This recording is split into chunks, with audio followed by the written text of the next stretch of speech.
Major support for these programs is provided by Bank of America, Merrill Lynch, and Perfect Building Maintenance, New York Community Bank, All Nation Renovation, Kilroy Architectural Windows, New York's Window Company, Greenberg Traurig, LLP, M&T Bank. Additional support is provided by AVR Realty Company, LLC, Briarwood Organization, Capital One Bank, C.B. Richard Ellis, James Orphanides, Centurion Holdings, Cushman & Wakefield, Dimes Savings Bank of Williamsburg, Douglaston Development, DDG Partners, Eastern Consolidated, Hal Fettner, Durst Fettner Residential, Stephen Napolitano, First American Title Insurance Company, Friedman, LLP, Accountants and Advisors, Gemini Real Estate Advisors, LLC, Genova, Burns and Giantomasi, Grubb and Ellis, Investors Savings Bank, Jack Jaffa and Associates Real Estate Consultants, James D. Kuhn Real Estate Institute at Syracuse University, Madison Realty Capital, Massey Knackle Realty Services, Meridian Capital Group, Margolin Weiner and Evans, LLP, Certified Public Accountants and Business Advisors, Newmark Knight Frank, RAL Development Services, The Spandrel Group, LLC, Siami Development, SJP Properties, Sterling & Sterling, Urban American.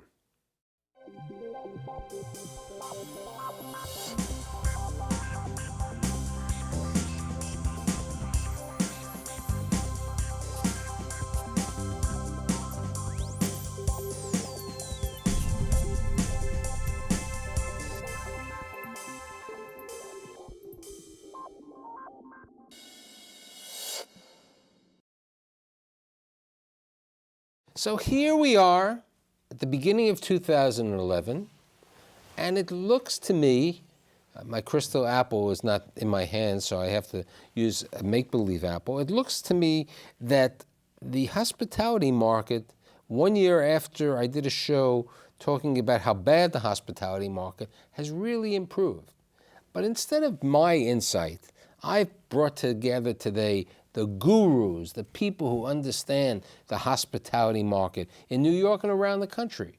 So I want their opinions. My guests today include Alan Gross, who's the president and CEO of GFI Capital Resources, Navim Kakarla, who is the president and CEO of Hersha Hospitality Management, Jason Lipiak, who is the regional vice president at M&T Bank, and last but not least, my good friend, Will Obaid, who's the president and CEO of Gemini Hospitality. So, Naveen, last year you were on my panel in February of 2010, and as you were saying to me, we were skirting the issue of the hospitality.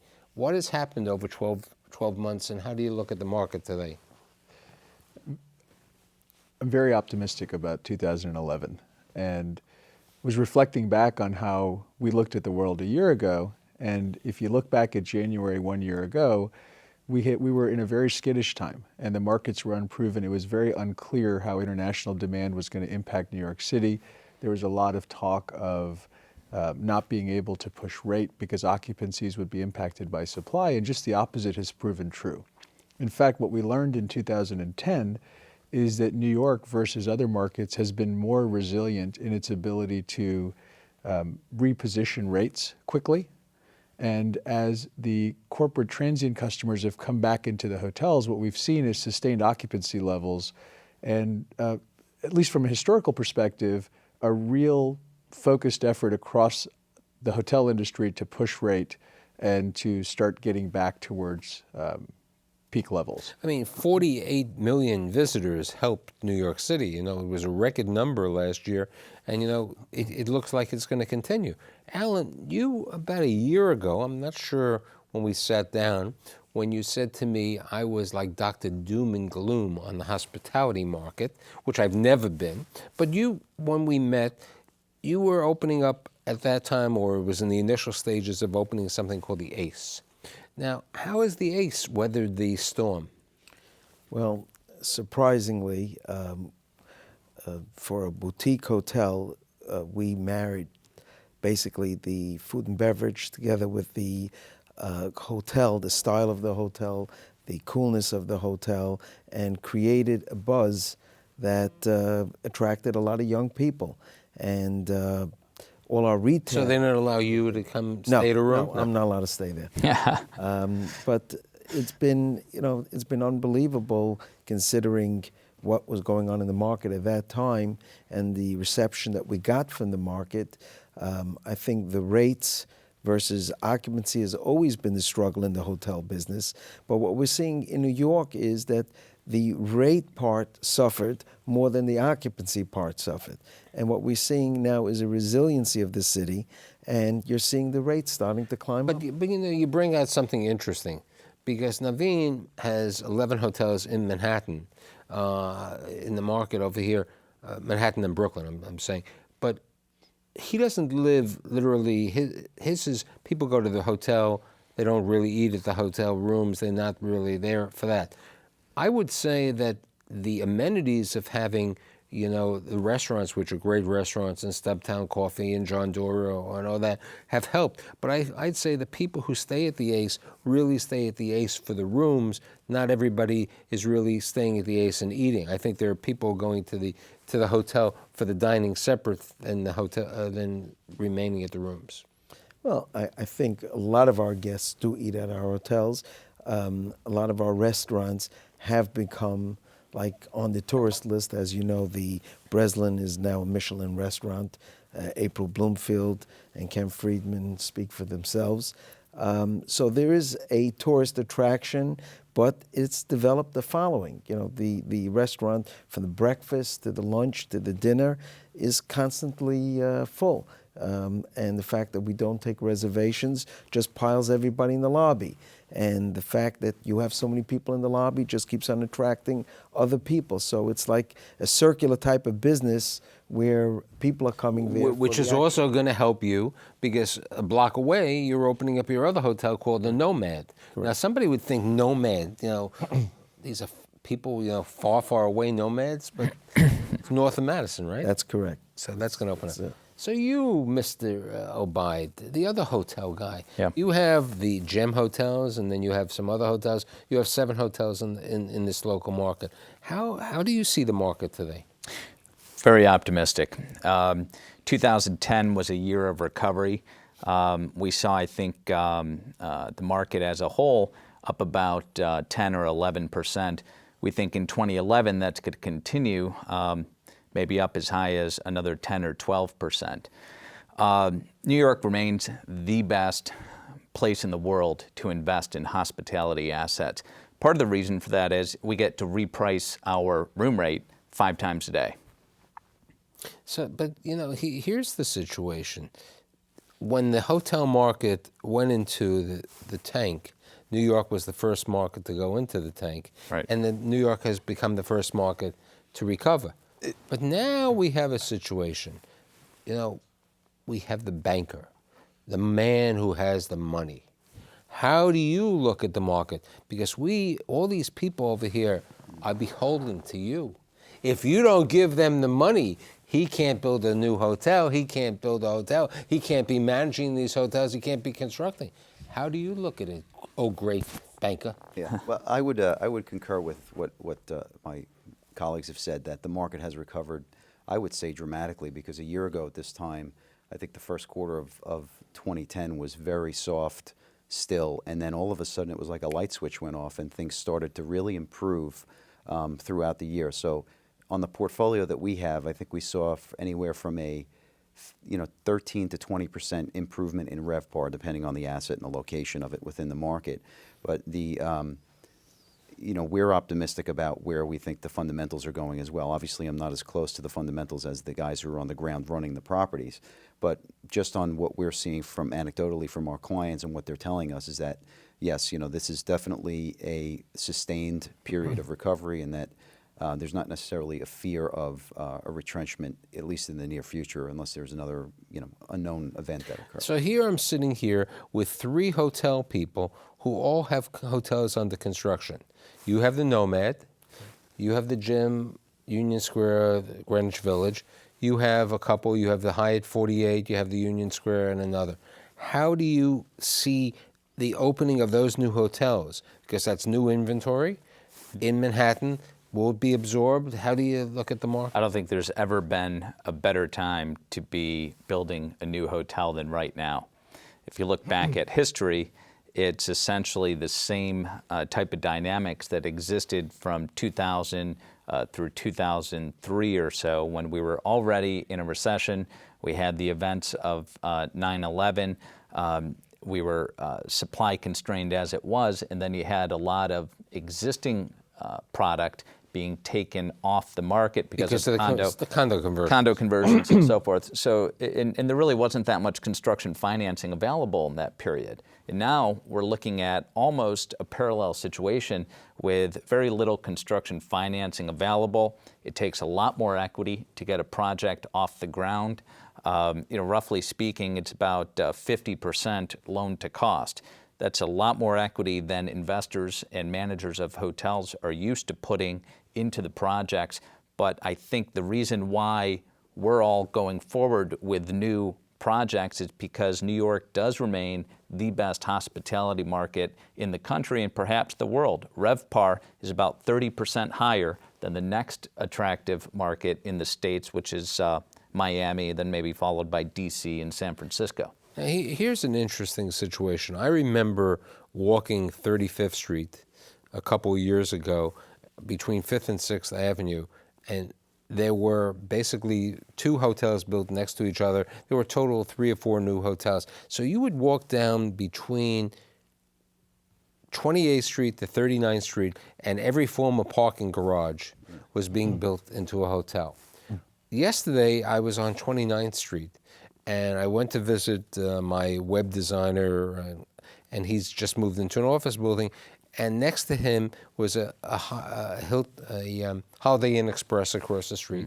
And there were a lot of vacant parking lots, but they weren't vacant because the Knicks were playing, so they were all packed. Do you see, and I know you financed a number of these, do you see people coming back and building these midtown hotels?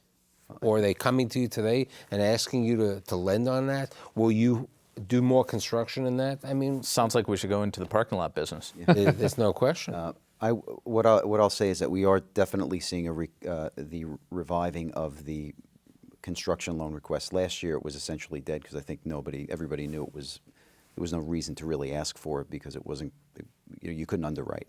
I would say probably starting late third and fourth quarter, we started seeing a lot more of the construction requests that had been put to the side for a while.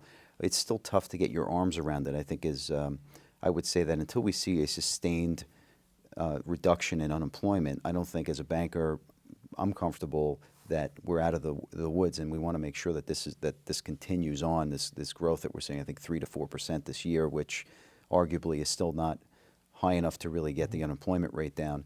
But once that happens, I think you see more capital available for construction. On the flip side,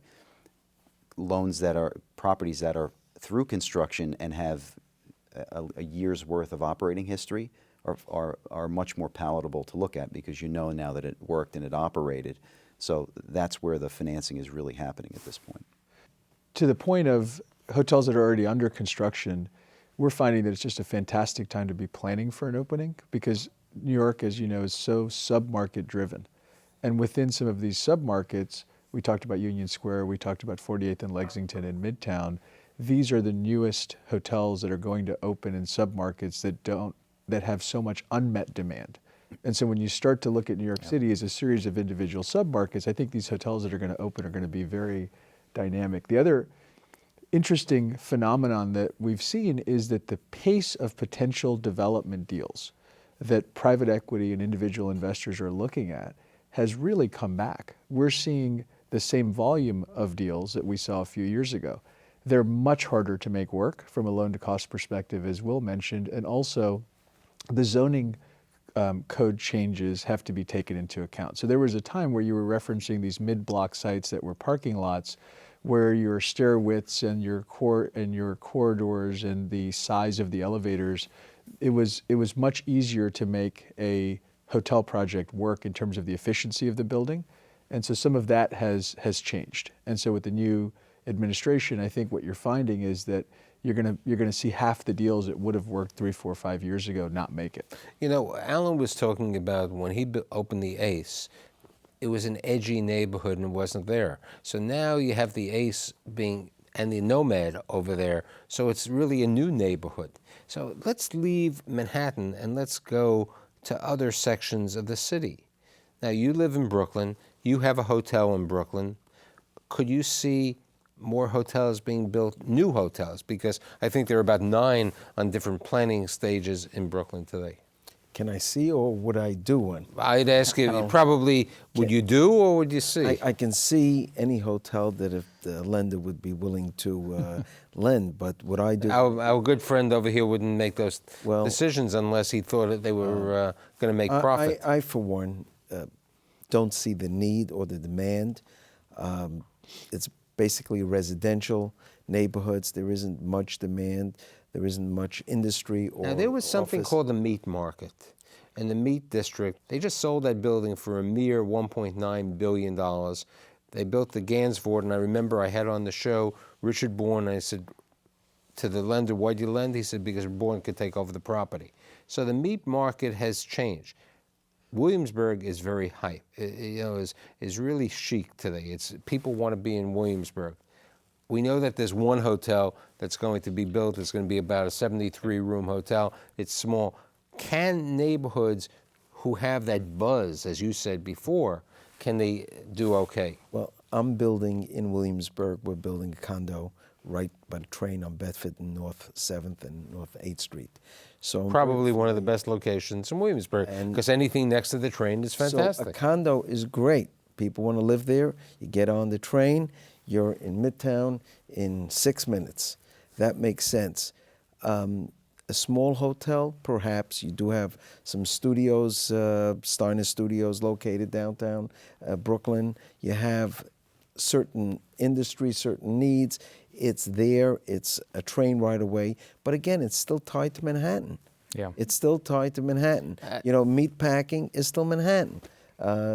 And adjacent to the West Village, which is probably one of the most exclusive neighborhoods in Manhattan. If you didn't have the West Village and you didn't have Chelsea and you didn't have the financial center coming from the other side, what would the meat pack? And the buzz around the High Line. This is all about concentration of city population. And if you go to any foreigner and you tell them about Brooklyn, would you invest in Brooklyn or would you invest in Queens and Staten Island? They'll look at you. New York City means Manhattan. But what about the Bowery? I mean, I remember when the Hotel Rivington was being built, and I said, the Rivington? Right. The only great thing about the Rivington was it was across the street. Pickles and Economy Candy was across the street. Great for Hollywood, so there was no question, but there was nothing else. I mean, this box created over there. Now, what are there? 4 hotels, and coupled with the Gem down on Houston Street. I think what you're doing is just like our neighborhood, where we are in the Nomad area, is just creating new enclaves. Because when you look at it logically, you got Chelsea to the right, you got Madison and Fifth Avenue on the left. So it's a natural corridor going from 34th Street going all the way to the Flatiron Building. I mean, that's a natural corridor. You have good-looking buildings. You have high ceilings for retail. So it's just... How many more bars on top of hotels can we absorb in the city? I think that trend is going to peter out a bit. I think that when money was a little bit more plentiful pre-recession, there was this trend towards building a lot of five-star product, a lot of very exclusive clubs, clubs that I'm sure I could never get into. I'm not cool enough to get into them. But I think... Don't worry, Naveen could. I'm sure. But I think the pendulum is now swinging back the other way. And that's what we're trying to do with the Gem hotel concept, is provide that affordable luxury boutique experience that authentically reflects the neighborhood, authentically reflects the guest in a great design. And I think we've been pretty successful in doing that with the Gem hotels so far. Now, we were talking prior to the show that after about 6 months of delay, they finally opened up the 140 room or 144 room, a loft in Harlem. Now, as I've always said, there are three different Harlems. There's East Harlem, there's Central Harlem, and there's West Harlem. And the good part is this is in West Harlem, which is near the Apollo Theater, near the shopping, and a variety of other things. There were one time 5 planned hotels up in Harlem. One was on 125th Street and Park Avenue. Great if you wanted to have the subway, the railroad over there, but a little noisy. Also, there was East Harlem. Do you see more hotels opening up in Harlem? Or, I mean, as a lender, would you lend on a new hotel? I don't. You ask for? I don't see it. I don't. I think that the Aloft will probably do well because there really is not that much product up there at all. I think it's been decades since a new hotel. Yeah, it was had opened. 1953 or 57. The Hotel Teresa closed. Yeah. So, it was, So at the same time, Fidel Castro went there. okay, I don't see enough demand drivers in Harlem to generate enough interest for us to go there and start a new project. Banker? As far as financing either Harlem or Long Island City, Brooklyn, Queens, I think, if there is a large reliance on overflow business or from the core, which is the Midtown area, or to some degree lower Midtown, Midtown South, I'm not comfortable unless you can show me a plan that where your demand drivers are coming from specific to that market. As a bank, we're going to be pretty conservative on the way we underwrite. So if it's a market where there isn't a lot of hotel and you're planning one because you think that, well, there is nothing here, so they should do great, you've got to show what the demand drivers are and why it's going to be successful for a bank, I think, to get comfortable doing a project. Which leads into a perfect. I mean, you have lots of hotels. You manage a lot of hotels for people. Where are you looking today in New York City to build new hotels? In New York City, we are still looking in the financial district. We've actually spent some time in some of the areas where, with the belief that Wall Street will always be Wall Street, and so we continue to look there. We're starting to see little pockets of sub-markets being formed away from what was traditionally Times Square. So when you look at 39th Street and 40th Street to the west side, you're starting to see a mass of hotels come together that are actually creating their own. I mean, the 6 sub-market of hotels Times right Square. over there. Yeah, Correct, so yes. in those 2 blocks, you're starting to see those 6 blocks. There's still are interesting sites that are cropping up kind of adjacent to the East Village on each of the different sides. In addition to what we're doing at Union Square, we're looking at some of those sites. It's very hard to make a construction deal work, but the good news is there are fewer people looking and there are more sites available today. What about the Hudson Yards? We looked at a lot of deals in Hudson Yards about 2-3 years ago and couldn't make any of them work. More recently, we haven't been active at all in looking at those sites. Alan, since you've been an owner-operator of every different type of asset class, do you think you'd look to build more hotels in New York? Yes. I think as long as we see the numbers of the amount of tourists that are coming to New York, you're talking 48 million people. Mm-hmm. I'd love to find something in the Times Square area where I think it's great opportunities there, and I think that looking in Midtown is still a viable opportunities. I think rates are going to go up, and I think the demand is going to be there. Well, Absolutely agree. New York was the last one into the recession and first one out, and I am very optimistic about looking at new sites going forward, primarily in Midtown, as well as the Chelsea and Greenwich Village area. so here's the question. You build a hotel, you have a construction loan from HSBC, Deutsche Bank, M&T Bank, or certain other banks. Who's out there to provide the long-term financing? Is it the CMBS, as the collateralized mortgage-backed securities? Is it the private finance companies? Who's out there to lend on the permanent financing? The CMBS market's back. It's absolutely back. I think in the heyday there was about $200 billion done of CMBS. In 2011, it'll probably be about $30 billion. JP Morgan research says $45 billion will be done this year. It was $14 billion in 2010. Okay. And a lot of hotels are getting done in the CMBS market, which I frankly am shocked that the So am I. CMBS market has been Forgotten what happened, the evil ways. What about, who else are you been getting financing You know, what from? we're finding, which was surprising a few months ago to us, was that hotels that have only been open 4 to 6 months are able to get permanent financing because of the kind of absorption that New York City has allowed. And so in working with the CMBS lenders and some of the hedge funds and others that are conduits kind of coming into the space, there's been no shortage of folks wanting to give permanent loans to open and stable hotels. Everyone's sitting on the fence waiting for the hotels to open. And once they've opened, what's been interesting is that they've been competing with each other and have been much more flexible than I would have expected, say, a year ago, in terms of when they would put permanent financing in. So somewhere between 6 and 8 months into being open, we've been able to get permanent financing on our project. Alan? Well, that's why I'm here on your show. I'm hoping you're going to tell me where to find them. You're the source of money. Come on, you've been in the financing business for 27 years. I'm giving you advice already? I'm sitting right across the M&T here, so, I'm hoping we can charm him. I think more important is, in the finance business over the last 30 years, it's always been a herd mentality. When lenders see other lenders starting to go back into a market, they start going into a market.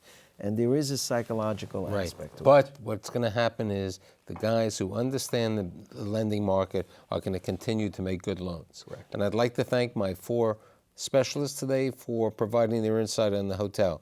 My friend Alan, Naveen, Jason, and Will. See you next week.